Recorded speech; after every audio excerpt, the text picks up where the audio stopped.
Bienvenue sur Top Invest, la chaîne de top d'investissement. Ici, on parle essentiellement d'entreprises de qualité. Avons-nous une opportunité d'investissement sur WP Carré? C'est la question à laquelle on va essayer de répondre en se basant sur l'état financier de la compagnie. Ceci représente uniquement mon point de vue et non un conseil d'investissement. Ok. Alors, nous avons une entreprise ici également qui est une rate, donc on voit ici que vous avez revu, on a parlé ici des rates dernièrement en termes d'industrie. D'accord, donc on a un peu analysé voilà, le domaine des rates, le secteur des rates ici aux États-Unis. D'accord, donc on va peut-être regarder ici, comment on appelle ça. Donc je vais aller sur la page Top Invest. On va sur la page. Donc c'était sur cette vidéo aussi. D'accord. Donc, on disait sur cette vidéo aussi que voilà, les rates vont un tout petit peu souffrir pour celles qui sont très endettées, mais également il y en a certaines qui vont bien s'en sortir. Par exemple, on aurait pu citer les rates, ceux qui louent des bâtiments commerciaux, ceux qui louent des appartements, ceux qui louent des warehouses. Donc, voilà, ce sont des rates qui pourraient être intéressantes ici. Donc, on avait déjà étudié des entreprises comme Unibail, on a regardé également Argan, donc on a également regardé Leg en Allemagne, totalement déprécié, surtout au niveau des appartements ici, mais également, il faut voir ils sont également très endettés, mais leurs actifs sont attractifs. Vous pouvez aller voir, il y a quelqu'un qui commande généralement les entreprises allemandes ici, donc surtout sur l'aigle immobilienne. Il donne généralement un point de vue, il semble s'y connaître dans le domaine, donc allez voir, je vous laisse aller découvrir le commentaire en question. Donc, on a également regardé Realty Income. Aujourd'hui, on va passer sur WP Carré. Alors, c'est une entreprise assez diversifiée également dans le domaine des rates. Donc, on a de l'industriel, on a des warehouses, donc des bâtiments, on a à peu près, excusez-moi, on a des entrepôts, on va le dire comme ça. On a des offices, donc c'est-à-dire que des immeubles de bureaux. On a des retail, donc des bâtiments commerciaux, donc voilà, pour les petits, voilà, je ne dirais pas des supermarchés ou des choses comme ça. Donc, on a du self-storage et voilà, on a autre chose, d'accord? Mais les plus gros ici, c'est industriel, warehouse, que j'aime bien, les deux. J'aime déjà ces deux-ci, donc c'est déjà 50%, d'accord? Donc, ces deux-ci, il y a un bon avenir, il y a il y a de l'avenir dans ce domaine-ci, dans ces deux-ci. Maintenant, office, je ne sais pas. Maintenant, ça dépend de quel type d'office on a. Est-ce que c'est parce que dans chaque type de bâtiment, il y a de différentes qualités, ok? Ou peut-être qu'on a des offices de type A, donc de très bonne qualité, donc qui sont voilà, dont on ne pourrait pas se passer. Ok, on a également du retail, également quel type de retail, qualitativement parlant. Donc on est diversifié aux États-Unis et le reste en Europe ici. Donc voilà, c'est assez une assez bonne entreprise ici. Ok, en termes de diversification, etc. On peut également regarder ici l'attractivité de ces bâtiments-là en regardant à peu près le taux d'occupation, qui est de 99%. Il n'y a rien qui parle plus que ça, d'accord? C'est-à-dire que quand on a un taux d'occupation de 99,1%, c'est-à-dire qu'on n'a pas du mal à trouver des loueurs, enfin quand je dis des loueurs, des clients pour pouvoir louer nos bâtiments. Ok, donc peut-être même on refuse certaines personnes. Donc on peut même augmenter le prix, c'est-à-dire qu'on a de bonne qualité ici. On a de la bonne qualité ici, on va le dire comme ça. Ok, donc ceci étant passé, WP carré, comme d'habitude, on va chercher le cap rate ici. Ok, il me semble qu'on a peut-être des cap rates un peu aux alentours de 5% également ici. Ok, je pourrais aller regarder également en profondeur ici, mais je vous laisse aller découvrir ça. Donc, je pense qu'on peut avoir des cap rates ici aux alentours de 5% pour l'ensemble du portfolio, pas uniquement pour un seul type de bâtiment ici. D'accord? Comme je vous l'ai dit, le cap rate dépend de la qualité du bâtiment ici. Donc, on a étudié, quand on regardait l'entreprise Vichy ici, on s'est rendu compte qu'on pouvait avoir, les cap rates étaient différents dépendamment des industries. Il y a certaines industries où le cap rate était plus bas, certaines industries où le cap rate était plus élevé, mais ça dépend de beaucoup d'autres conditions derrière. Ok, ça dépend de beaucoup de conditions. Peut-être qu'ici, à ce niveau, si les câbles sont élevés, pourquoi? Parce que peut-être que le terrain ne vous appartient pas.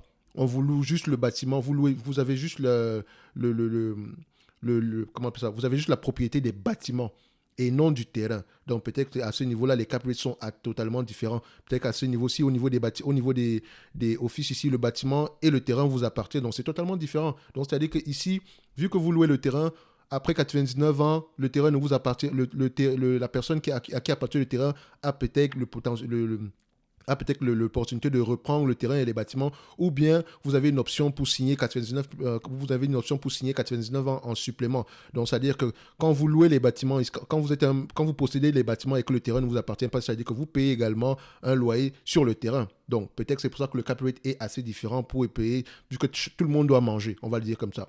Tout le monde doit manger, ok? Donc, on va aller sur WP Carré ici. Donc, comme d'habitude, on recherche d'abord, on va aller regarder à peu près au niveau du potentiel de croissance ici. D'accord, donc WP carré. Donc, je me fie essentiellement à ce logiciel-ci par rapport aux prévisions. Ok, je n'ai pas téléchargé le document de WP carré. De toute façon, je pense qu'il y a des experts sur WP carré ici parce que c'est une entreprise qu'on me demande d'étudier depuis plusieurs mois ici. Donc, on va regarder ça ici. Les analystes s'attendent à avoir à peu près combien en 2022. On s'attend à avoir à peu près en termes de revenus 1 milliard 444, mais ce n'est pas le revenu qui m'intéresse moi personnellement. C'est le AFFO qui m'intéresse, d'accord. En termes de AFFO ici, on s'attend à avoir à peu près combien. En termes de AFFO ici, on s'attend à avoir à peu près aux alentours de 1 milliard 44 millions. Et l'année prochaine, 2023, 1 milliard 158. En termes de guidance ici, qu'est-ce qu'on a? Alors, est-ce qu'on donne des guidance ici? On a des guidance ici pour les AFFO par action. Donc, on voit que ça augmente. Donc, il faut trouver le nombre d'actions ici pour savoir à peu près le management s'attend à combien. Donc, je vais mettre ici le AFFO attendu ici en 2022 sous prétexte que ça, on a une bonne information à partir de ce niveau-ci, sous prétexte, d'accord? Donc, si on prend les AFFO ici, 1 milliard 44 millions, d'accord? Je prends un cap rate de 5%. Et quand je dis 5%, je me dis que vu l'attractivité, le taux d'occupation ici, on pourrait avoir un cap rate de 5%. Pas facilement, mais voilà. Ça reste vraiment une appréciation personnelle. OK? Vous pouvez aller creuser un tout petit peu pour aller regarder quel est le cap rate moyen ici pour cette entreprise-ci. Donc, je peux utiliser ça ici. Vu que je prends la dette ici, j'aurais tendance à être au niveau du marché. Donc, 20 fois les bénéfices. D'accord? Donc, un cap rate de 5%. Ça représente ici 20 fois les loyers. Moins la dette nette. Donc, la dette nette de WP carré est de combien ici? Dette. OK. Dette nette ici. En me basant sur celui-ci. 6 milliards 660 millions. D'accord? Donc, on met moins 6660. D'accord?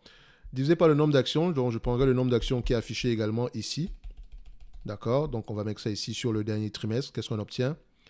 On est aux alentours de 195 millions d'actions.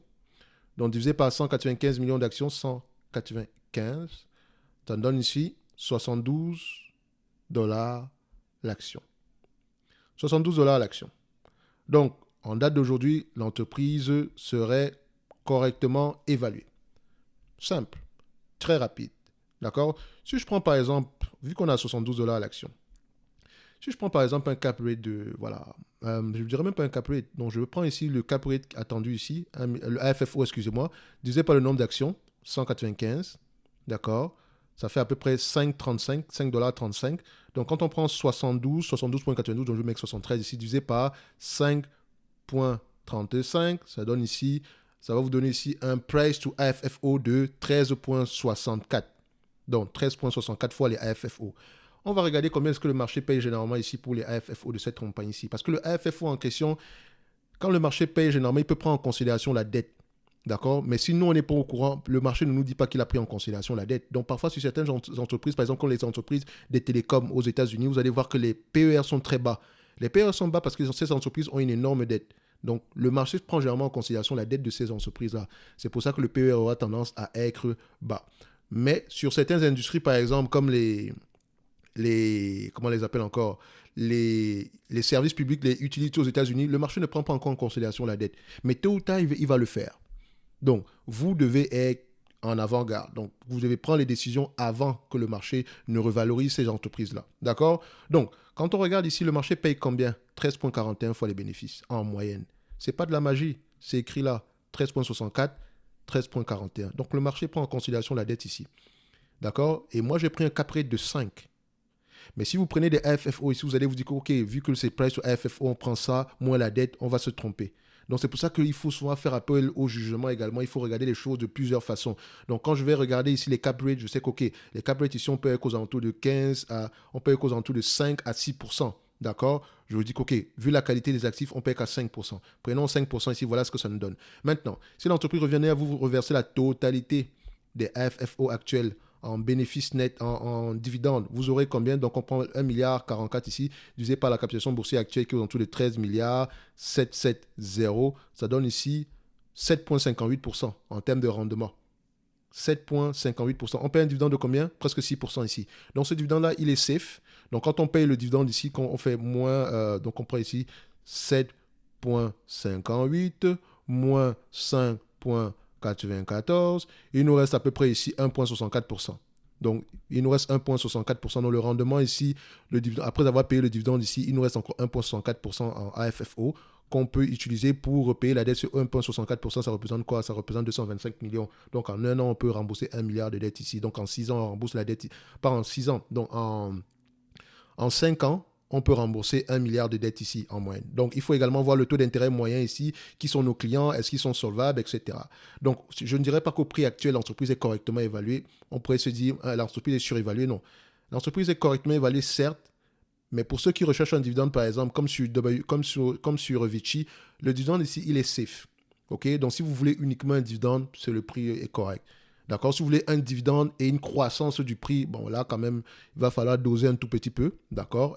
Il va falloir être plus patient que ça, mais en date d'aujourd'hui, c'est juste pour le dividende. Le prix est correct sur Vici et WP Carré. Et comme je vois l'entreprise ici aujourd'hui, on peut se dire que nous avons une entreprise ici qui a tendance à avoir une certaine croissance ici, mais cette croissance va tendre à ralentir quand les taux d'intérêt augmentent, parce que ces taux d'intérêt-là, quand ils augmentent, voilà, les entreprises, surtout celles qui exercent dans le secteur des real estate, ont tendance à moins faire d'acquisitions ici, d'accord? Peut-être qu'elles vont faire des acquisitions, mais elles vont prendre moins de dettes, donc elles vont souvent avoir besoin de lever du capital en émettant de nouvelles actions, d'accord? Je ne dis pas que ça sera le cas, ça pourrait être également une option à utiliser ici pour prendre le moins de dettes possible ici, vu que la charge de la dette coûte de plus en plus cher, les taux d'intérêt sont totalement différents, mais ce n'est pas parce que les taux d'intérêt sont à 6% que quand elle va s'endetter à 6% et plus. Elle peut s'endetter à 6%, elle peut s'endetter à moins que 6%, peut-être parce que, voilà, elle a des actifs attractifs. OK? On va le dire comme ça. Donc, ceci n'est que mon avis. En conclusion, au prix actuel, correctement évalué. Donc, ici, on est correctement évalué. Le dividende ici, il est safe. OK? Donc, pour ceux qui recherchent un dividende ici, le prix est totalement attractif au prix actuel. Donc, 5-6% de rendement, on ne crache pas dessus. OK? C'est même pas toujours, c'est très, très bien. Très, très bien même. D'accord? Donc, on va se donner rendez-vous sur la prochaine vidéo. Et d'ici là, portez-vous bien. Merci.